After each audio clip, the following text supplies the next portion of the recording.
Welcome to Exhale, a Black woman's guide to mental health. I'm your host, Karen Vaughn, and today we're having a very special episode. We're going to welcome our guest, the extraordinary Nadia Miller. She's a breast cancer survivor and president of Pink Forever. As we honor Breast Cancer Awareness Month, Nadia shares her incredible journey of resilience, joining us for an inspiring conversation that goes beyond pink ribbons, diving into the depths of her story, her advocacy work, and the powerful lessons she learned along the way. Welcome, Nadia. Thank you for having me. It's so wonderful to have you. You've been doing so much with Pink Forever over the years, and you've just blossomed now to one of the biggest networks for women of color, breast cancer awareness and advocacy. So just congratulations. Thank you so much. It's really exciting. Yeah, and we are in October now, the month that we all lean into our breast health just a little bit more and bring awareness as well. So can you tell us about your story? You are a breast cancer survivor. Yes, I am a 16-year breast cancer survivor. So I was diagnosed with breast cancer when I was 28.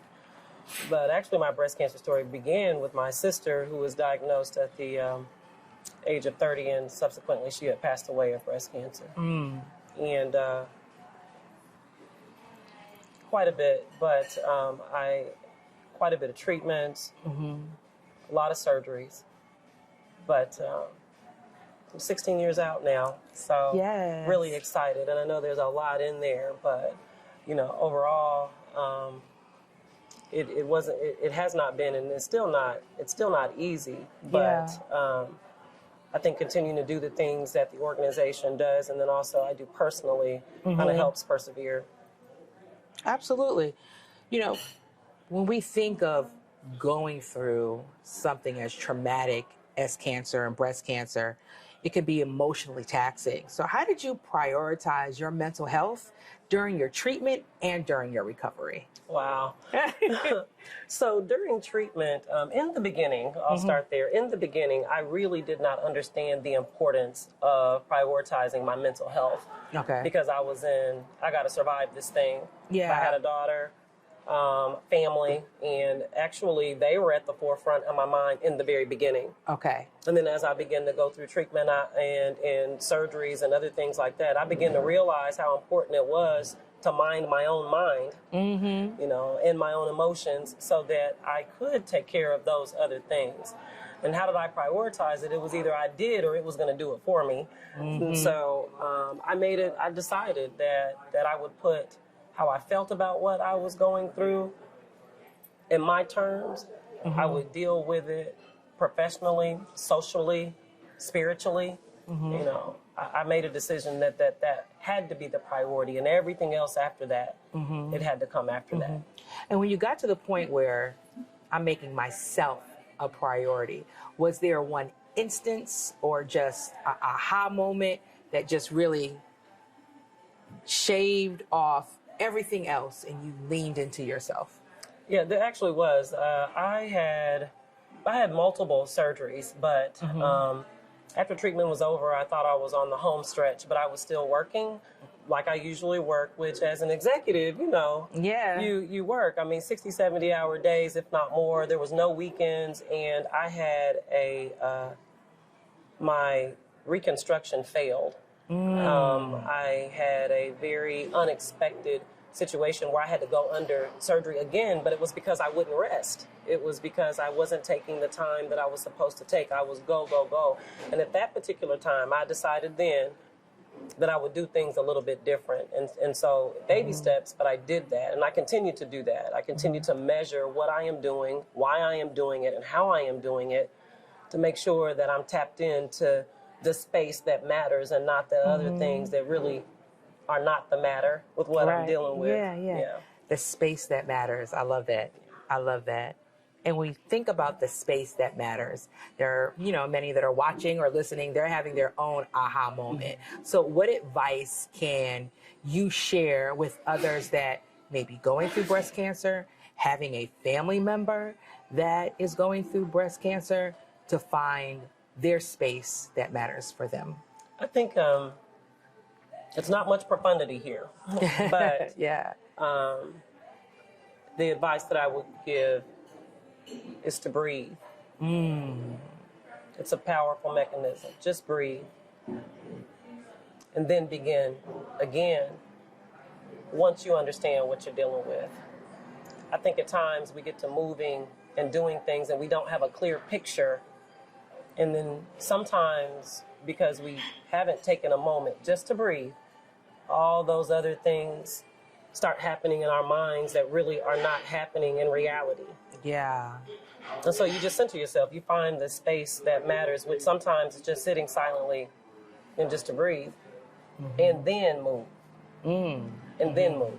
But not until you have just a moment. I call it taking 2 beats.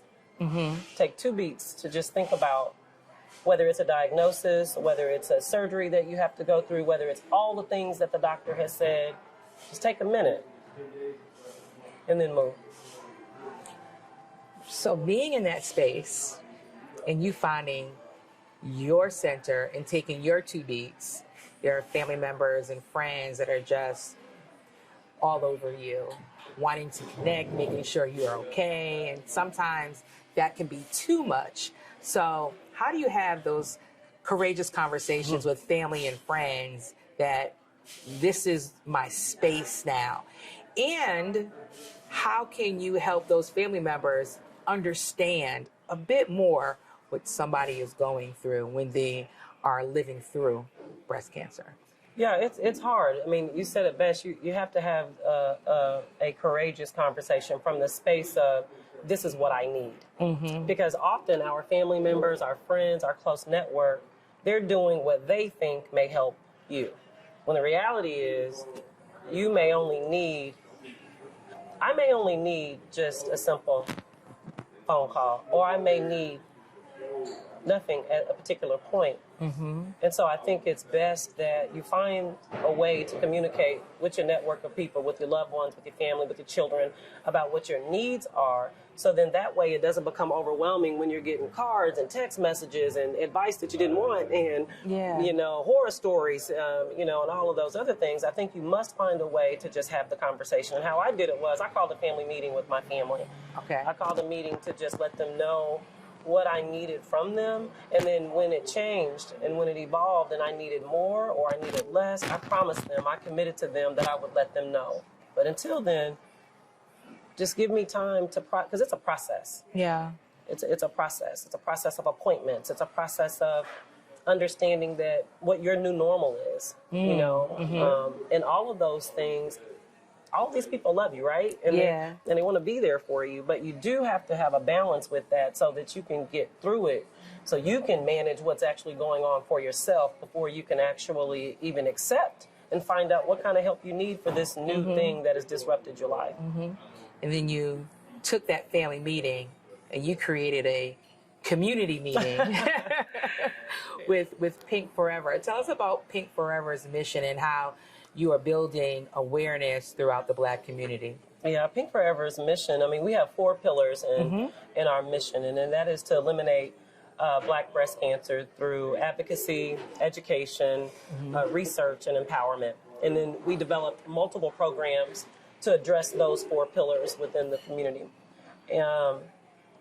We've been around for about 16 years now, and we actually took on a merger in 2021 to strengthen the work in the Indianapolis community, and abroad, to make sure that we were addressing those particular needs. We were addressing conversations that needed to have survivorship, family, advocacy, getting involved in clinical trials and clinical research with partners here in Indianapolis and other spaces and places so that we could really address the disparity, because it's going to take all of us to do so. And so, our organization definitely has a seat at the table and is doing our part now. And it was founded due to the fact that the breast cancer and my history of breast cancer and my family, and we have lost so many people. It was like, look, we've got to do something. And so, and we've done that, and we want to continue to do that by strengthening the things that the organization does, really by collaboration and partnerships here in Indianapolis.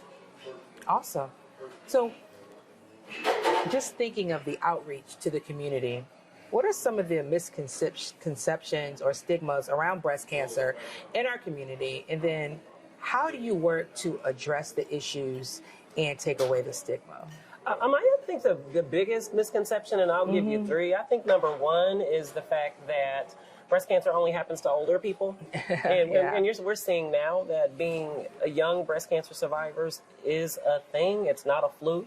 I think also a misconception is that you have to have a family history of breast cancer, and actually 95% of particularly women that are diagnosed with breast cancer have no known family history. And I think that fear, I think there's a misconception about how strong fear really is that can paralyze one from moving forward into either getting mammography done or maybe finding a lump or not understanding what to do, that it paralyzes them to the point that about time they do get to their physician or their medical professional, that the disease has progressed. Yeah, I don't want to deal with it. Yeah, they're just not going to do it. Yeah. And so specifically because of those things and others, we've wrapped programming around all of that. And so there's programs at Pink. We have emergency assistance through the Nadine Whitlock Hayes Fund, where folks that are in active treatment, at no cost to them, we pay for medical bills, surgeries, just about the gamut of anything. We also have advocacy, where we have advocates here in Indianapolis and Delaware County and Madison County, where we train them to go out and provide the proper information. That's another thing. Like the internet is not your friend all the time when it comes to this particular thing. Yeah, Google isn't the end all be all. Is not. And then also we trained up a younger generation called the Junior Ambassadors, which are high school students and college students that are advocates with their own age group, their friends and their family, because they are the legacy not only of the organization, but they're the legacy of our community. And so we created the 4 pillars to make sure that all of our programming fell under those 4 spaces. Okay. So that we could be very intentional about how we do our work. Yeah. We don't do everything, but we pretty much tried to cover the entire continuum of care, and then do soft handoffs to our partners that are in the community that can take it a step further if we couldn't. It's great that you're working with other entities in the community, because Black women face a unique challenge when we are going through breast cancer, from diagnosis to care. So can you share with us some insights on that?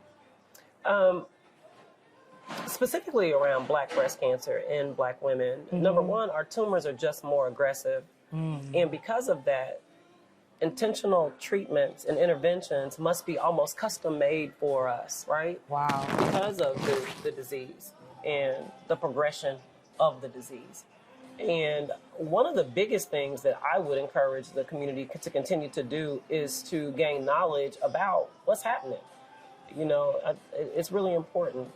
Okay. The knowledge about what's going on, and not hearing it from a friend, that's okay, but make sure that there's fact-based information that we're dealing with, because our challenges are different. Also, social and economical issues are afoot as well, you know, children and families and other things like that we also have to deal with while dealing with the potential diagnosis of breast cancer.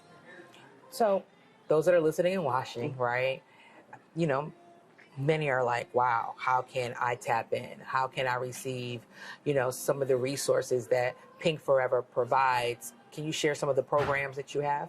Sure. Well, all of our programs are on our website, which is just pinkforever.org. Okay. The majority of our programs you can register right online, or located right here in Indianapolis, on the northwest side of town. But how you tap into the majority of the programs they have, the great thing about our organization is all of our programs are free. Nice. All of our programs are free. Our mammography is free. Anytime you want a speaker, if you have something going on, or a teacher, those programs are free. We do something called the Basic of Breast Cancer. Our trainings are free.